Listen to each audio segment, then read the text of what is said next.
जय श्री कृष्ण, राधे राधे। पिछले के वीडियो में हम उद्धव जी के जन्म के बारे में जाने, सूरदास जी के जन्म के बारे में, कि उद्धव जी ही सूरदास के रूप में कैसे जन्म लेते हैं और क्यों जन्म लेते हैं, किस कारण उद्धव जी को सूरदास जी के रूप में जन्म लेना पड़ा। अब हम बताते हैं उद्धव जी की कृष्ण भक्ति, नंदलाला गोपाला के प्रेम भक्ति में वो किस तरह से मग्न रहते थे, उनकी भक्ति और भगवान कृष्ण का उन्हें दर्शन देना। आइए जानते हैं। सूरदास जी भगवान कृष्ण के बहुत बड़े भक्त थे, सदा वो भगवान की भक्ति करते रहते थे। और पहले भक्त लोग एक दूसरे से मिला करते थे, बातें होती थी, अपने अपने आराध्य के बारे में चर्चा करते थे। तो एक समय सूरदास जी और तुलसीदास जी का मिलन हुआ। दोनों अपने आराध्य देव, तुलसीदास जी अपने राम भगवान के लिए और सूरदास जी अपने कन्हैया जी के लिए वर्णन कर रहे थे, बातें कर रहे थे। मेरे भगवान ऐसे हैं, मेरे भगवान ऐसे हैं, मेरे भगवान ही बड़े हैं तो मेरे भगवान बड़े हैं। तो इस पर बात हुई, चर्चा हुई कि ठीक है, अपन निर्णय करते हैं कि कौन बड़े हैं, कृष्ण जी बड़े हैं कि राम जी बड़े हैं। तो हुआ कि कैसे इसका निर्णय होगा।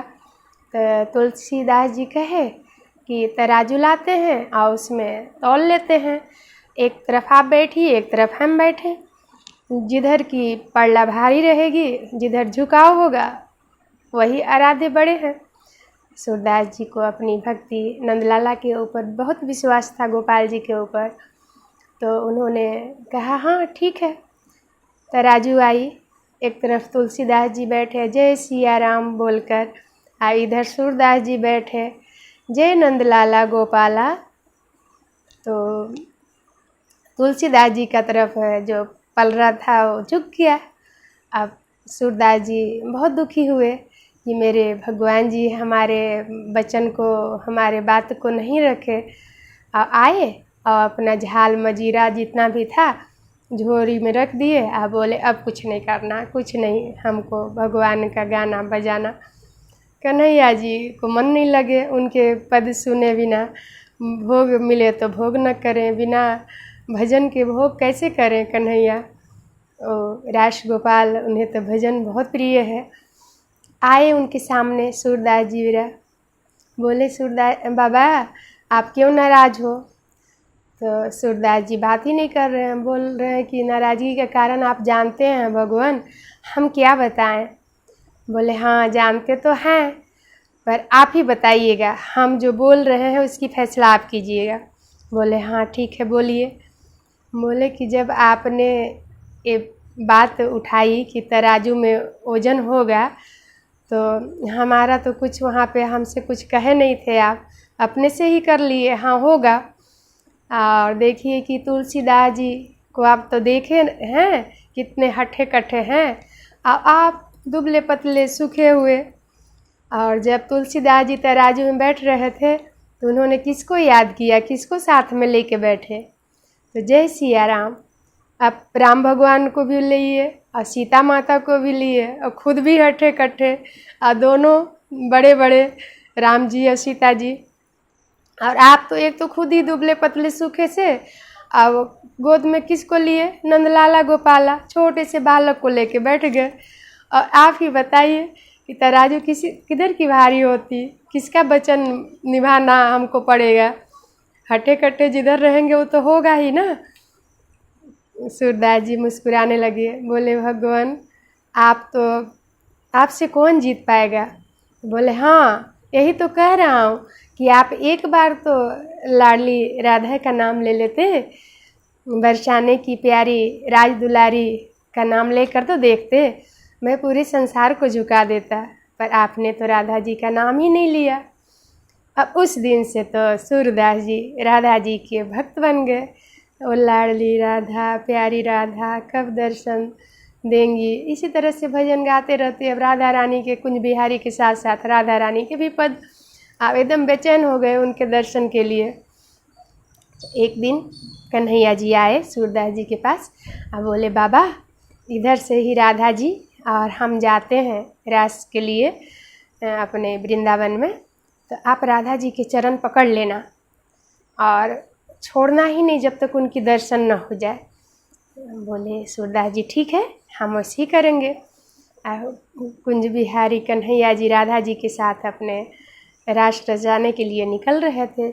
राधा रानी लाडली जी प्यार में पैर में पायल पहने हुए छुन छुन अपना राधा जी जा रही थी कृष्ण कन्हैया के साथ। तो कन्हैया जी कहे, अरे राधा जी उधर से नहीं जाओ, वो बाबा बहुत चतुर हैं, तुम्हारे पैर पकड़ लेंगे तो छोड़ेंगे ही नहीं। सूरदास जी भगवान जी के इशारा समझ गए और दौड़ के राधा रानी के पैर पकड़ लिए। अब वो बोल रही हैं, बाबा छोड़ो, सखियाँ इंतज़ार कर रही हैं, मुझे लेट हो रही है, वृंदावन जाना है। तो वो बोले कि ठीक है छोड़ देता हूँ, और छोड़ दिए। अब उनके सूरदास जी के हाथ में राधा जी के पायल आ गया। अब राधा जी बोली, बाबा मेरा पायल तो दे दो, नहीं तो कैसे वहाँ पे रास होगा, मेरा पायल दे दो। सूरदास जी बोले, मैं कैसे जानूं कि आपका पायल है।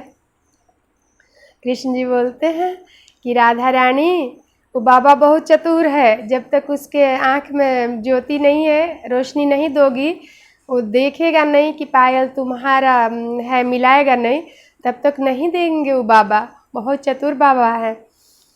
सूरदास जी समझ गए भगवान के इशारा, और राधा रानी भी समझ गई। राधा जी सूरदास जी की आँख पे हाथ रखी, अब बोली, बाबा इस पैर में देखिए जो पायल है, नूपुर है, वही नूपुर ये भी है जो आपके हाथ में है, आप मिला लो और फिर मुझे दे दो। सूरदास जी मिला लिए और राधा रानी के दिव्य ज्योति को निहारते रहे और उनके चरणों में गिर गए। बोले, लाडी राधा, हमें पायल क्या करना, नूपुर मुझे क्या करना, मुझे तो आपके दर्शन चाहिए थी जो मुझे मिल गई, मुझे दर्शन चाहिए थे। तो राधा जी बोली, ठीक है बाबा, अब मैं जा रही हूँ, आपको क्या चाहिए, और कुछ चाहिए तो मांग लीजिए। तो बोले, आप अगर हमसे खुश हैं तो जो आँख की रोशनी आपने दिए हैं वो ले लो। बोले, क्यों बाबा, क्यों, ऐसा क्यों।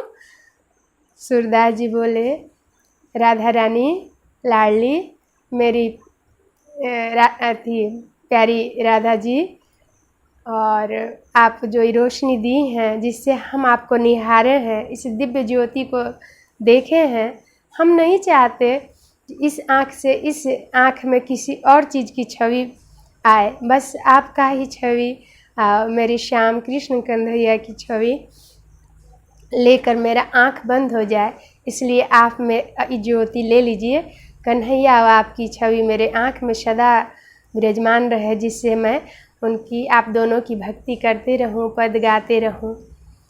कन्हैया और राधा रानी दोनों मुस्कुराने लगते हैं और कहते हैं, जैसी आपकी इच्छा बाबा। और सूरदास जी के फिर से आँख की रोशनी चली जाती है और अपने आँख में राधा रानी और कृष्ण जी की वो अपना छवि बैठा लेते हैं और उसी छवि पर बहुत सुंदर सुंदर पद गाते रहते हैं, भगवान को रिझाते रहते हैं। अब कहते हैं कि उनको, सूरदास जी को भगवान कन्हैया से बातचीत होते रहती थी, जब चाहे अपने आराध्य से बात करते रहते थे, उनको भजन से गा कर रिझाते रहते थे, सुनाते रहते थे।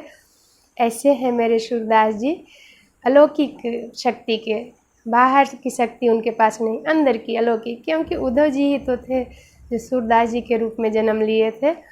आइए भगवान जी के, कृष्ण कन्हैया के 2 लाइन का भजन गाते हैं, आप सब मेरे साथ गाइएगा।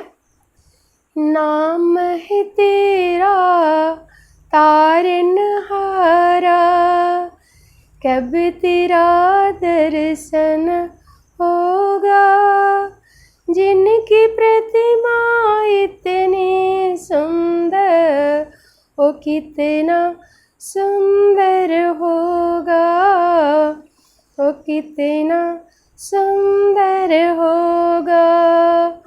नाम है तेरा तारनहारा, कब तेरा दर्शन होगा, जिनकी प्रतिमा इतनी सुंदर, वो कितना सुंदर होगा, वो कितना सुंदर होगा।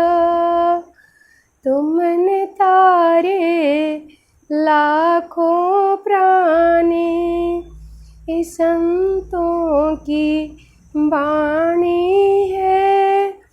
तेरी छवि पर ओ मेरे भगवन, ये दुनिया दीवानी है, ये दुनिया दीवानी है।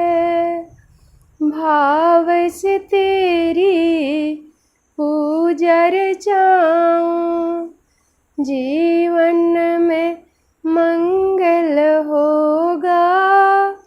जिनकी प्रतिमा इतनी सुंदर, ओ कितना सुंदर होगा, ओ कितना सुंदर होगा।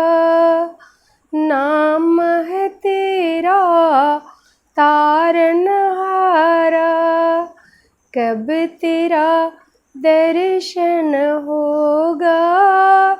जिनकी प्रतिमा इतनी सुंदर, ओ कितना सुंदर होगा, ओ कितना सुंदर होगा। जय श्री कृष्ण, राधे राधे।